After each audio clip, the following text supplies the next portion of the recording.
Section 1.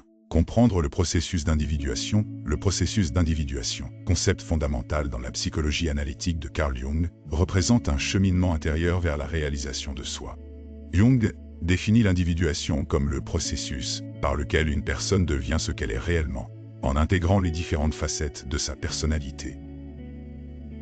Ce voyage vers le vrai soi est essentiel non seulement pour le développement personnel, mais aussi pour la santé psychologique. La quête d'individuation permet à l'individu de se libérer des influences extérieures et des masques sociaux, de découvrir sa véritable essence et de vivre une existence authentique. Les étapes de l'individuation. L'individuation se déroule en plusieurs étapes, chacune jouant un rôle crucial dans la transformation de l'individu. La première étape est souvent marquée par la confrontation avec l'inconscient. Cette rencontre peut être troublante, car elle implique de faire face à des aspects de soi qui ont été refoulés ou ignorés. Jung appelle cette partie de soi Agya, l'ombre qui représente nos désirs, nos peurs et nos traits de personnalité que nous préférons ne pas reconnaître. Reconnaître et accepter notre ombre est vital, car cela permet d'intégrer ces aspects dans notre personnalité consciente, contribuant ainsi à notre croissance. Une autre étape clé de ce processus est l'intégration des archétypes, ces symboles universels qui résident dans l'inconscient collectif. Les archétypes, tels que le héros, la mère ou le sage, nous aident à donner sens à nos expériences et à naviguer dans notre cheminement. En explorant ces figures symboliques, nous pouvons mieux comprendre les récits qui se déroulent en nous et autour de nous, facilitant ainsi notre connexion avec notre vrai soi. Par exemple, le voyage du héros, qui implique des épreuves et des défis, résonne profondément avec notre propre quête d'identité. L'influence de la culture et de l'environnement. Il est également crucial de reconnaître que notre processus d'individuation est façonné par notre culture et notre environnement. Chaque culture offre des récits, des valeurs et des croyances qui influencent notre manière de percevoir nous-mêmes et le monde. Ces éléments culturels peuvent parfois constituer des obstacles à l'individuation, en imposant des normes qui ne résonnent pas avec notre essence authentique. Par exemple, dans certaines cultures, la conformité et la conformité aux attentes peuvent prévaloir sur l'expression individuelle, rendant la quête d'individuation encore plus complexe. De plus, l'environnement familial joue un rôle significatif dans notre cheminement. Les attentes parentales, les modèles de comportement et les valeurs transmises de génération en génération peuvent influencer notre perception de nous-mêmes. Ainsi, pour avancer sur le chemin de l'individuation, il est souvent nécessaire de remettre en question ces influences extérieures et de rechercher une voie qui nous soit propre. Conclusion. En somme, le processus d'individuation est une quête profonde et souvent tumultueuse vers la découverte de soi. En confrontant notre inconscient, en intégrant nos ombres et en explorant les archétypes, nous pouvons progressivement nous rapprocher de notre vrai moi. Cependant, il est essentiel de rester conscient des influences culturelles et environnementales qui peuvent entraver cette progression. L'individuation n'est pas seulement un cheminement personnel, mais aussi une aventure collective qui nous relie à l'humanité. En embrassant ce processus, nous pouvons véritablement réaliser notre potentiel et vivre une vie authentique, en harmonie avec nous-mêmes et avec le monde qui nous entoure. Section 2. Les étapes pratiques de l'individuation. Le processus d'individuation est un voyage intérieur complexe, mais essentiel, qui nous permet de découvrir notre véritable essence. Pour avancer sur ce chemin, il est crucial de suivre certaines étapes pratiques qui nous aideront à mieux comprendre qui nous sommes réellement. Dans cette section, nous allons explorer 4 étapes fondamentales: la prise de conscience, l'exploration de l'inconscient, l'intégration des ombres et la recherche de l'authenticité. La prise de conscience. La première étape de l'individuation consiste à développer une conscience aiguë de soi aussi. Cela implique d'identifier et reconnaître les schémas de pensée et les comportements limitants qui nous empêchent de nous réaliser pleinement. Parfois, ces schémas sont si ancrés en nous qu'ils passent inaperçus, mais ils influencent nos choix et nos interactions quotidiennes.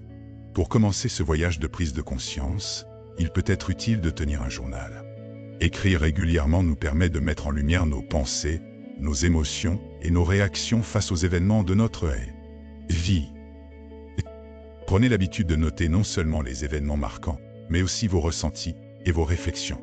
Avec le temps, vous pourrez détecter des motifs récurrents et des comportements qui vous limitent. Cela peut être un commentaire négatif que vous vous faites, une peur irrationnelle ou même une tendance à éviter certaines situations. En parallèle, la pratique de la méditation peut s'avérer précieuse. En vous accordant des moments de calme et de silence, vous pouvez commencer à observer vos pensées sans jugement. Cela vous aidera à prendre du recul par rapport à vos schémas habituels et à développer une conscience plus profonde de vos émotions et de vos réactions poids. L'exploration de l'inconscient. Une fois que vous avez commencé à prendre conscience de vos schémas limitants, il est temps d'explorer votre inconscient.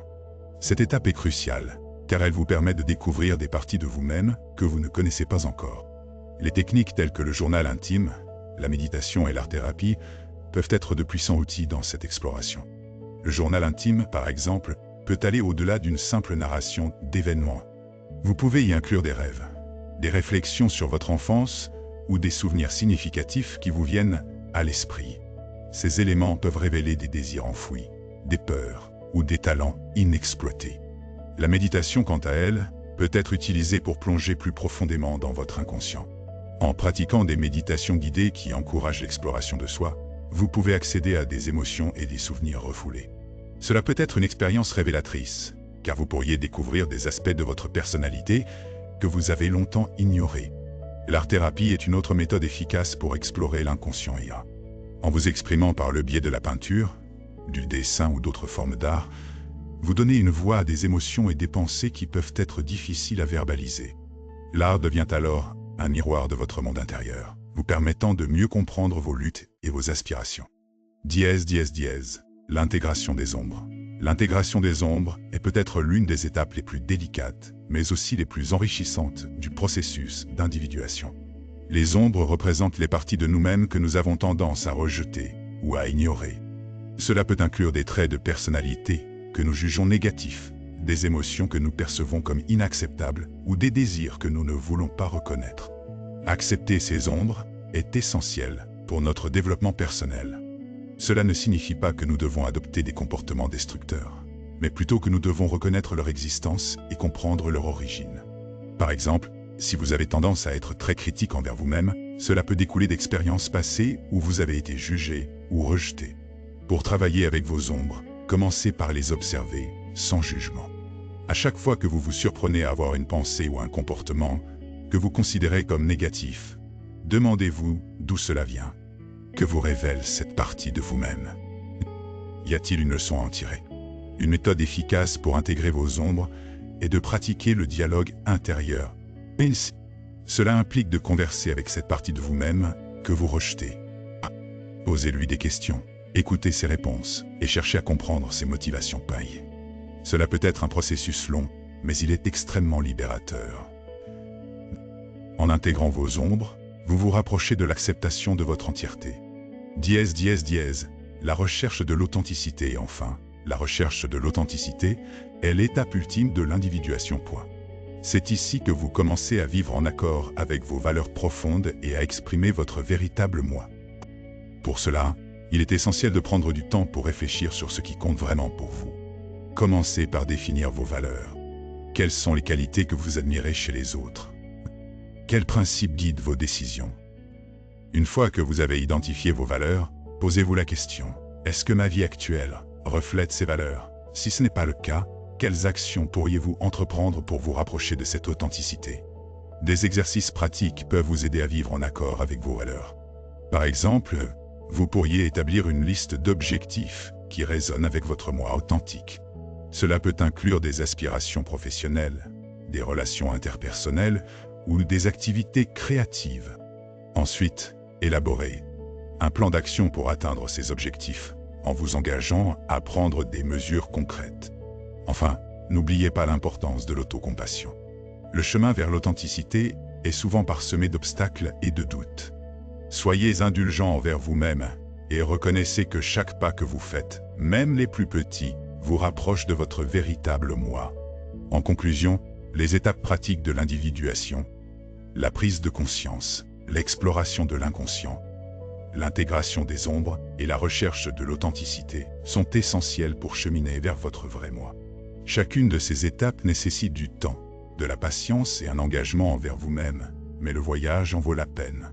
En vous rapprochant de votre essence véritable, vous pouvez vivre une vie plus riche, plus pleine et plus authentique.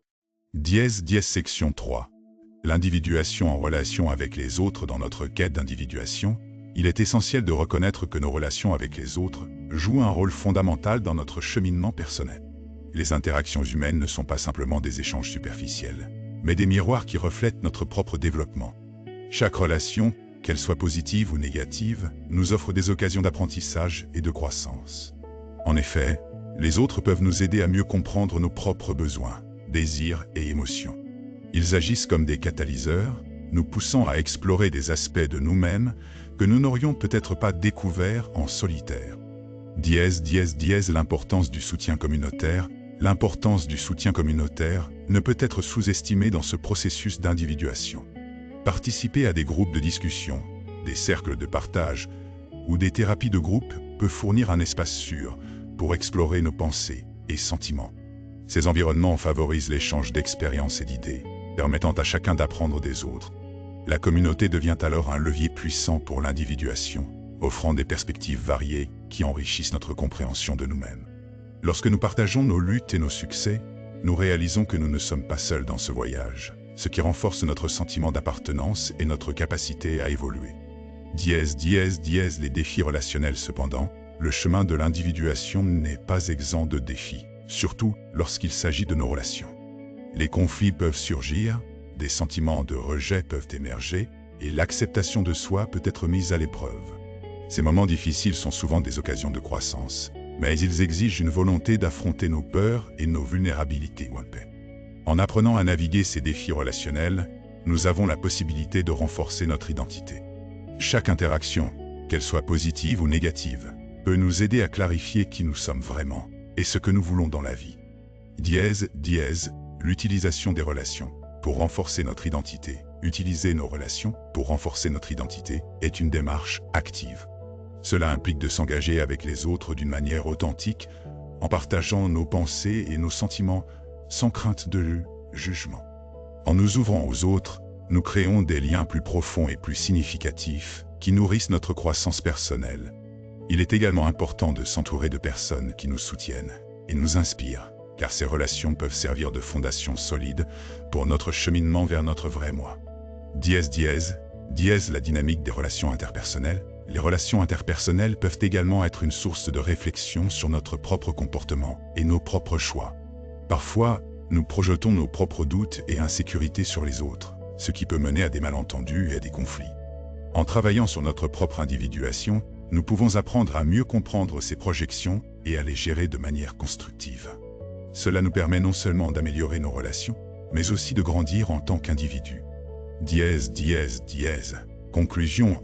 En récapitulant les points clés abordés dans les sections précédentes, nous avons vu que l'individuation est un processus complexe qui nécessite une introspection profonde, une volonté d'affronter nos ombres et une ouverture à la vulnérabilité. Nous avons également discuté de l'importance de la communauté et des relations dans ce voyage, en mettant en lumière comment les autres peuvent nous aider à progresser sur notre chemin personnel. Nous vous invitons à entamer ou à poursuivre votre propre chemin d'individuation. Qu'il s'agisse de prendre le temps de vous connaître mieux ou de vous engager dans des interactions significatives, chaque pas compte. N'hésitez pas à partager vos expériences, vos succès et vos défis avec d'autres. Ces échanges peuvent non seulement enrichir votre propre parcours, mais aussi inspirer ceux qui vous entourent.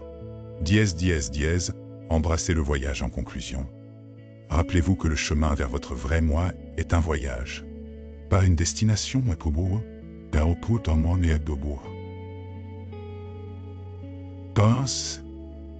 Une aperçu du séminaire de voyage, pas une destination. Embrassez-le. Chaque moment que vous investissez dans votre croissance personnelle, chaque relation que vous cultivez, est une étape précieuse vers une vie plus authentique et épanouissante. Osez explorer, apprendre et grandir, car la beauté de l'individuation réside dans le chemin lui-même. Section 4. Les obstacles à l'individuation. Bien que le processus d'individuation soit profondément enrichissant, il est également parsemé d'obstacles qui peuvent entraver notre progression. Reconnaître ces obstacles est essentiel pour les surmonter, et continuer notre cheminement vers l'authenticité. Dièse, dièse, dièse les peurs et les anxiétés, l'une des plus grandes barrières à l'individuation est la peur ratissée. La peur de l'inconnu, la peur du rejet et la peur de l'échec peuvent toutes nous empêcher de nous engager pleinement dans notre processus d'individuation. Ces peurs sont souvent enracinées dans des expériences passées et peuvent se manifester de diverses manières, comme l'auto-sabotage ou l'évitement. Pour surmonter ces peurs, il est important de les reconnaître et de les examiner. Posez-vous des questions sur la nature de vos peurs. D'où viennent-elles? Comment influencent-elles vos décisions? En prenant le temps d'analyser ces questions, vous pouvez commencer à désamorcer le pouvoir que ces peurs ont sur vous. Dièse, dièse, dièse, les attentes sociales, un autre obstacle courant à l'individuation est la pression sociale. Dans de nombreuses cultures, il existe des attentes et des normes qui dictent ce que signifie être normal ou acceptable. Ces attentes peuvent souvent entrer en conflit avec notre désir d'exprimer notre vrai moi, ce qui peut entraîner des sentiments de frustration ou de confusion. Il est crucial d'apprendre à naviguer ces attentes tout en restant fidèle à soi-même. Cela peut nécessiter de prendre des décisions difficiles ou de se distancer de certaines personnes ou situations qui ne soutiennent pas votre cheminement. Souvent, la prise de décision nécessite un équilibre délicat entre le respect des autres et le respect de soi. Dièse, dièse, dièse. Les modèles familiaux. Les influences familiales peuvent également constituer un obstacle à l'individuation. Les attentes parentales, les croyances transmises de génération en génération et les dynamiques familiales peuvent tous jouer un rôle significatif dans notre perception de nous-mêmes. Parfois, nous pouvons nous sentir obligés de suivre un certain chemin qui ne correspond pas à notre véritable identité, simplement parce que c'est ce que nous avons appris à faire. Pour surmonter ces influences, il peut être utile d'engager des conversations ouvertes avec votre famille. Exprimez vos pensées et vos sentiments concernant vos aspirations et vos choix de vie.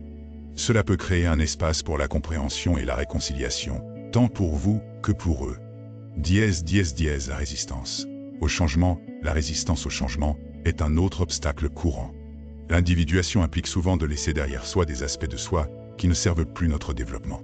Cela peut être un processus inconfortable et même douloureux, mais il est essentiel pour avancer. La peur de l'inconnu peut rendre ce changement encore plus intimidant. Pour faciliter ce processus, il est important de se rappeler que le changement est une partie naturelle de la vie.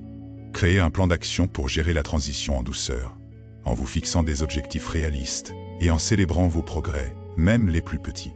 Dièse, dièse, dièse. Conclusion. Surmonter ces obstacles nécessite une volonté d'affronter nos peurs et nos résistances, tout en restant engagé dans notre processus d'individuation.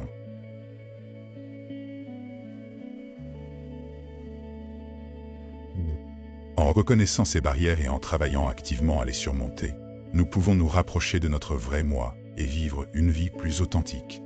Dièse, dièse. Section 5. L'importance de l'introspection. L'introspection est une étape essentielle dans le processus d'individuation. Elle nous permet de nous plonger au plus profond de notre être, de questionner nos croyances et nos motivations, et d'explorer les facettes de notre personnalité. Sans introspection, nous risquons de vivre en mode automatique, réagissant aux stimuli externes sans vraiment comprendre nos propres désirs et besoins. Dièse, dièse, dièse. Les méthodes d'introspection. Il existe plusieurs méthodes d'introspection que vous pouvez explorer pour mieux vous connaître. La méditation, comme mentionné précédemment, est un excellent moyen de créer un espace mental pour la réflexion pure. En vous retirant du bruit extérieur, vous pouvez écouter votre voix intérieure et développer une compréhension plus profonde de vous-même. Un autre outil précieux est la pratique de la visualisation. En fermant les yeux et en imaginant votre vie idéale, vous pouvez commencer à identifier ce qui est vraiment important pour vous. Cela peut vous aider à clarifier vos objectifs et vos aspirations, facilitant ainsi votre chemin vers l'authenticité. Dièse, dièse, dièse. L'importance de la réflexion. La réflexion sur vos expériences passées est également cruciale. Prenez le temps de considérer les événements marquants de votre vie et comment ils ont influencé qui vous êtes aujourd'hui. Quelles leçons en avez-vous tirées? Comment ces expériences façonnent-elles vos décisions actuelles? En réfléchissant à votre passé, vous pouvez mieux comprendre les schémas qui se répètent dans votre vie et commencer à les changer. Dièse, dièse, dièse. La pratique de l'auto-évaluation. Il peut également être bénéfique de vous engager dans une pratique régulière d'auto-évaluation. Cela peut prendre la forme d'un simple examen de conscience à la fin de chaque journée ou d'un exercice plus structuré, comme remplir un questionnaire sur vos émotions et vos réactions. En prenant le temps d'examiner vos sentiments et vos actions, vous pouvez développer une meilleure conscience de vous-même et identifier les domaines où vous souhaitez progresser. Conclusion. L'introspection est une pratique essentielle qui enrichit notre parcours d'individuation. En nous engageant dans une réflexion profonde, nous pouvons découvrir notre véritable essence et vivre une vie authentique. N'oubliez pas que ce processus est un voyage, pas une destination, et qu'il nécessite du temps et de la patience. Section 6. L'individuation et la créativité. La créativité est un autre aspect fondamental de l'individuation. En explorant nos talents créatifs, nous pouvons nous connecter à notre essence authentique et exprimer notre individualité. La créativité ne se limite pas à l'art. Elle peut s'exprimer sous différentes formes, que ce soit par l'écriture, la musique, la danse, ou même la résolution de problèmes. L'expression créative comme outil d'individuation. L'expression créative est un moyen puissant d'explorer notre moi intérieur. En nous engageant dans des activités créatives, nous pouvons libérer des émotions refoulées, explorer nos désirs et découvrir des facettes de notre personnalité que nous n'avions jamais envisagées. Par exemple, l'écriture créative peut être un excellent moyen de mettre en lumière nos pensées et nos sentiments. En écrivant librement sans autocensure, nous pouvons accéder à des idées et des émotions qui se cachent en nous. Cela peut également servir de catharsis, nous permettant de traiter des expériences passées et de les transformer en quelque chose de beau et de significatif. La créativité. Comme réflexion de soi, la créativité peut également servir de miroir, nous renvoyant des aspects de nous-mêmes que nous n'avions pas encore découverts. En examinant notre production créative, que ce soit un poème, une peinture ou même un projet de bricolage, nous pouvons apprendre beaucoup sur nos passions, nos peurs et nos aspirations. Il peut être intéressant de prendre du recul et d'analyser ce que nous avons créé. Que disent nos choix artistiques sur nous-mêmes? Quelles émotions transparaissent dans notre travail? Cette analyse peut approfondir notre compréhension de nous-mêmes et nourrir notre processus d'individuation. Encourager la créativité. Pour nourrir votre créativité, il est essentiel de créer un environnement propice à l'expression. Cela peut inclure la création d'un espace de travail dédié, la mise en place d'une routine créative régulière, ou même la participation à des ateliers ou des cours. N'oubliez pas que la créativité n'a pas à être parfaite. L'important est de vous engager dans le processus et de vous laisser guider par votre inspiration. Ne vous laissez pas décourager par la peur de l'échec ou du jugement. Chaque acte créatif est une étape vers la découverte de soi. Conclusion. La créativité est un puissant catalyseur pour l'individuation. En nous engageant dans des activités créatives, nous pouvons explorer notre moi intérieur, exprimer notre individualité et vivre une vie plus authentique. Osez libérer votre créativité et laissez-la vous guider sur votre chemin d'individuation. Section 7. La spiritualité et l'individuation. La spiritualité joue également un rôle vital dans le processus d'individuation. Elle nous aide à nous connecter à quelque chose de plus grand que nous-mêmes et à comprendre notre place dans le monde. La spiritualité peut prendre de nombreuses formes, qu'il est